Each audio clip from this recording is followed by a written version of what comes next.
Il a été le dernier Premier ministre d'Ali Bongo. Après un temps de silence, il se positionne désormais comme une des voix critiques du chef de la transition, le général Oligui Nguema. Il publie ce livre, Oser l'espérance pour un nouveau Gabon. Alain-Claude Billy-Binze est notre invité. Bonsoir. Bonsoir, madame. Soyez le bienvenu au Journal Afrique. Alors, je disais, vous êtes une des principales figures de la vie politique gabonaise. Les médias vous connaissent bien. Vous avez été ministre de la Communication et porte-parole du gouvernement. Également, plusieurs fois ministre sous Ali Bongo. Qu'est-ce que vous aviez envie de dire avec ce livre dont le titre premier est Aou Maou? Ça veut dire? Merci, madame. Aou Maou c'est un clin d'œil. Je suis fan au Gabon, c'est une des communautés qui composent la nation gabonaise. Et j'ai souhaité faire ce clin d'œil à ma défunte mère, Hélène Ossala, qui m'a élevé dans le respect des valeurs gabonaises, dans le respect de la vie et aussi dans l'engagement. Engagement pour sa famille, pour ses amis, mais aussi pour le pays.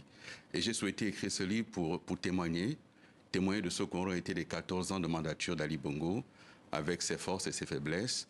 Témoigner aussi de ce que nous avons fait ensemble pour le Gabon, qui n'a pas été que négatif, malgré le tableau qu'on tente d'en faire et qui fait partie des narratifs, mais aussi rendre compte de ce qui aurait été mon engagement, mon parcours politique, mon parcours citoyen également. J'ai été ministre plusieurs fois et j'ai essayé du mieux que j'ai pu de faire avancer notre pays dans les différentes responsabilités qui m'ont été confiées. Et donc ce livre, c'est aussi témoigner de cela. Alors c'est un livre dans lequel... alors vous parlez du bilan effectivement Ali Bongo et de votre expérience à ses côtés, mais c'est un livre dans lequel vous émettez plusieurs propositions pour l'économie et la société gabonaise. C'est aussi ça l'objet de ce livre, et dans lequel vous faites aussi une critique du gouvernement de transition. Général Oligui Nguema, le président de la transition, qui a pourtant été acclamé lors de son putsch. Qu'est-ce que vous lui reprochez exactement ?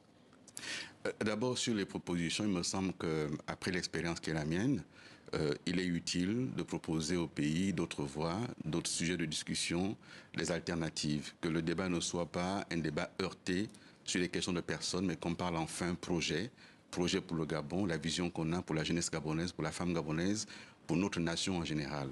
Ce que je reproche aux militaires au pouvoir, c'est d'abord de s'être saisi du pouvoir. Et ce coup d'État, de mon point de vue, et plusieurs éléments le prouvent, a d'abord été un coup d'État contre la démocratie, contre l'alternance, parce que nous étions au terme d'un processus électoral qui aurait dû désigner le vainqueur. Ils ont dit qu'Ali Bongo n'a pas gagné l'élection, soit, mais s'il n'a pas gagné, qui a donc gagné? Et qu'on donne le pouvoir à celui qui a gagné. C'est le premier point. Le second point, c'est les appeler à respecter leurs engagements. Ils ont dit qu'ils rendraient le pouvoir aux civils au terme de la transition. Et aujourd'hui, tout porte à croire qu'ils n'ont plus cette intention-là. Tout se déroule comme s'ils avaient envie de s'accrocher et de faire en sorte que finalement, la politique au Gabon se résume à une prise de pouvoir et à une confiscation du pouvoir par ceux qui détiennent les armes et l'argent.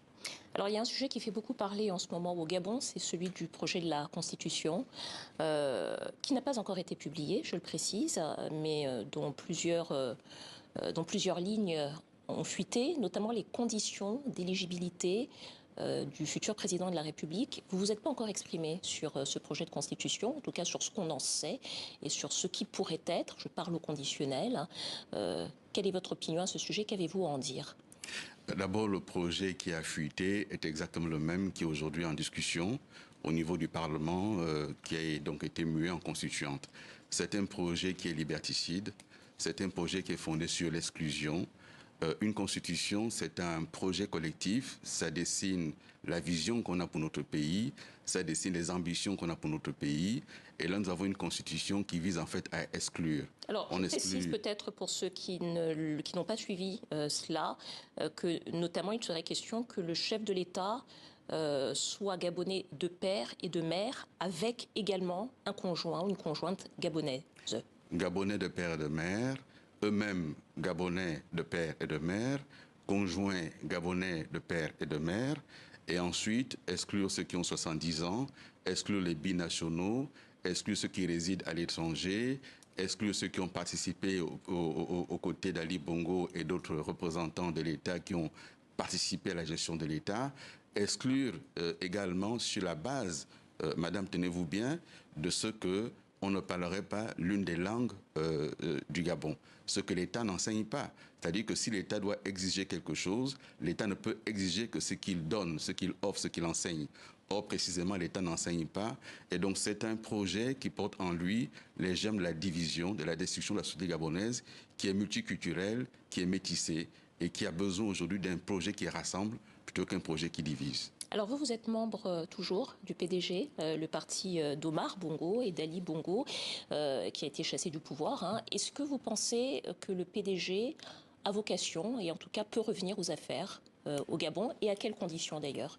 J'avais estimé au niveau du PDG, je n'étais pas le seul, nous étions nombreux